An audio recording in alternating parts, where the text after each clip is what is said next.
बिस्मिल्लाहिर्रहमानिर्रहीम। अक्सर बच्चे आते रहते हैं नाइट पे या मिड नाइट पे, बाज़ औक़ात इमरजेंसी में भी आ जाते हैं कि कानों में बच्चों को शदीद किस्म का दर्द रहता है और बच्चे मुसलसल रोते रहते हैं और माँ को पता ही नहीं होता कि ये बच्चे आखिर रो क्यों रहे हैं। और बाज़ औक़ात बच्चे को रोने के साथ साथ बुखार भी हो जाता है और बाज़ औक़ात बच्चों को इसके साथ साथ जो है ना नज़ला ज़ुकाम भी हुआ होता है। तो आखिर इसकी वजूहात क्या हैं और इसको हम किस तरह डायग्नोस करेंगे, किस तरह हम ट्रीट करेंगे, we will discuss in this video. My name is doctor Tariq Ali Sheikh, ENT head and neck surgeon. अक्सर देखा गया है कि जो बच्चे रात को या मिडनाइट में आते रहते हैं वो मुसलसल रोते ही रहते हैं और मुसलसल रोते रहते हैं। माएँ परेशान होती हैं, पता नहीं क्या प्रॉब्लम है। तो मोस्टली देखा गया या तो कानों का प्रॉब्लम होता है या तो मैदे का प्रॉब्लम होता है। तो हम दोनों को बेसिकली ट्रीट करते हैं, दोनों को बेसिकली देखना होता है। वो बच्चे जिनको कानों का प्रॉब्लम होता रहता है तो अक्सर बाज़ औक़ात ना बच्चे कान में हाथ लगा के बैठे होते हैं और उसका सर चेहरा उसी तरह टर्न हुआ होता है। और जब भी उसका हम कान का मुआयना कर लेते हैं तो उसमें देखा गया है कि कान का जो पर्दा है वो सुजा हुआ होता है और वो रेडिश हुआ होता है। उसमें loss of cone of light होती है।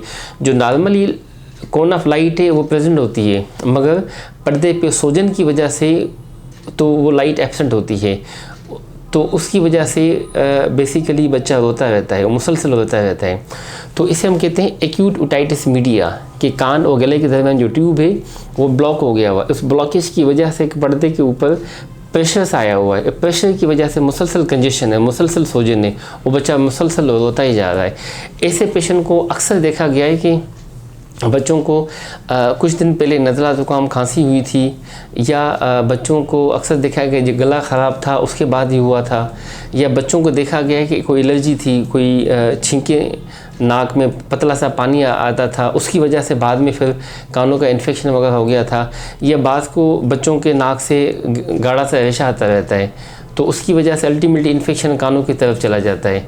तो वो बच्चे जो मोस्टली ये बाहर की चीज़ें इस्तेमाल करते रहते हैं, ठंडी चीज़ें इस्तेमाल की, जैसे ठंडा पानी, बोतल, आइसक्रीम या ऑयली चीज़ें मोस्टली इस्तेमाल करते रहते हैं, पराठे, बिरयानी या स्पेशली समोसे, चिप्स, सलांटी, ले इस तरह की चीज़ें, तो आए दिन गले ख़राब रहते हैं। तो अल्टीमेटली कानों का इन्फेक्शन वहाँ पे चला जाता है।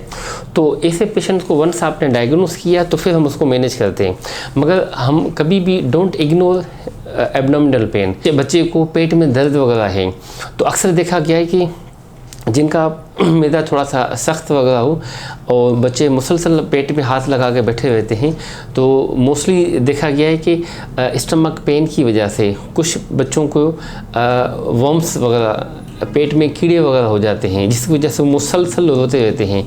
तो उनमें भी देखा गया है कि वो बच्चे जो अक्सर मिट्टी वाली जगह पे खेलते रहते हैं, या वो बच्चे जो मोस्टली मिट्टी वगैरह खाते रहते हैं, या बच्चों में अक्सर देखा गया ऐसे बच्चों में नाखून बड़े हुए होते हैं और वो सकिंग करते रहते हैं या चीव करते रहते हैं अपने थंब को, नेल्स को, उसकी वजह से भी ना उनका गला अल्टीमेटली मैदे का इन्फेक्शन रहता है। या वो बच्चे जो अक्सर जो फल वगैरह लेते हैं, फ्रूट्स वगैरह इस्तेमाल करते हैं, उनको प्रॉपर्ली वॉश करके नहीं खाते, ऐसे ही खा लेते हैं, उसकी वजह से भी अल्टीमेटली उनके गले और मैदे के प्रॉब्लम हो जाते हैं, वर्म इन्फेस्टेशन वहाँ पे हो जाती है। या देखा गया है कि बच्चे वो जो वाटर अनहाइजीनिक इस्तेमाल कर लेते हैं, कंटेमिनेटेड वाटर इस्तेमाल करते हैं, उनकी वजह से भी जो है ना पेट में कीड़े वगैरह आ जाते हैं। तो वंस आपने चीज़ें देख ली तो पेशेंट को कान को और साथ में मैदे को दोनों को ट्रीट किया जाता है। ऐसे पेशेंट्स में कान के लिए स्पेशली, क्योंकि नाक का, कान का, गले का आपस में कनेक्शन है, तो बच्चों में नेज़ल ड्रॉप्स वगैरह दिए जाते हैं, जिसे हम कहते हैं सेलिनेस नेज़ल ड्रॉप्स, जिससे नाक खुला रहे। इन एडिशन बच्चे को फीवर वगैरह है, खांसी वगैरह भी साथ में है तो हम एंटीबायोटिक भी दे देते हैं, हम उसमें एंटीबायोटिक भी दे देते हैं, एंटी इन्फ्लेमेटरी भी साथ में दे देते हैं, जिससे कान और गले के दरमियान जो ट्यूब है वो साथ साथ में यानी कि खुला होना चाहिए। और बच्चे में ये जितनी भी प्रिवेंटिव मेजरमेंट है वो सख्ती से मना करते हैं कि ये चीज़ें आप इस्तेमाल ना करें। अगर इमीडिएटली बाज़ औक़ात ज़रूरत पड़ती है कि बच्चे को शदीद किस्म का दर्द है और तो हम बाज़ औक़ात एक आधी इंजेक्टेबल भी हम इस्तेमाल करवा लेते हैं कि जैसे इमीडिएट रिलीफ हो, उसके बाद फिर उसको ओरल मेडिकेशन दी जाती है। जिन बच्चों को वर्म इन्फेक्शन हो जाती है, पेट में कीड़े वगैरह हो जाते हैं, तो उनमें ये फिर हम प्रिवेंटिव मेजरमेंट हम करवाते हैं कि बच्चे मिट्टी नहीं इस्तेमाल करना, मिट्टी में ना खेलें, मिट्टी वगैरह ना इस्तेमाल करें। बच्चे के नाखून यानी कि कट्टे होने चाहिए। बच्चा जब भी कोई भी खाना वगैरह खा ले तो खाने से पहले हैंड वॉश कर ले, खाना खाने के बाद भी उसके प्रॉपरली हैंड वॉश करे। बच्चे को सख्ती से कहा जाता है कि बाहर की चीज़ें, चिप्स, सलांटी, लेस, चटपटाई चीज़ें ये वगैरह इस्तेमाल ना करें, क्योंकि ये भी साथ में, और साथ में बच्चे को डीवर्म किया जाता है, मेडिकेशन दी जाती है, उसका पूरा कोर्स होता है, जैसे प्रॉपरली ले ले और मैदा उसका डीवर्म हो जाए। इन एडिशन उसके लिए कुछ मेडिकेशन भी दी जाती है जैसे स्टमक पेन वगैरह ना हो। तो इट्स ऑल अबाउट कान में दर्द और पेट का दर्द और उसकी साइन सिम्टम्स, अलामतें और उसकी treatment, prevent, measurement and follow. Thank you so much.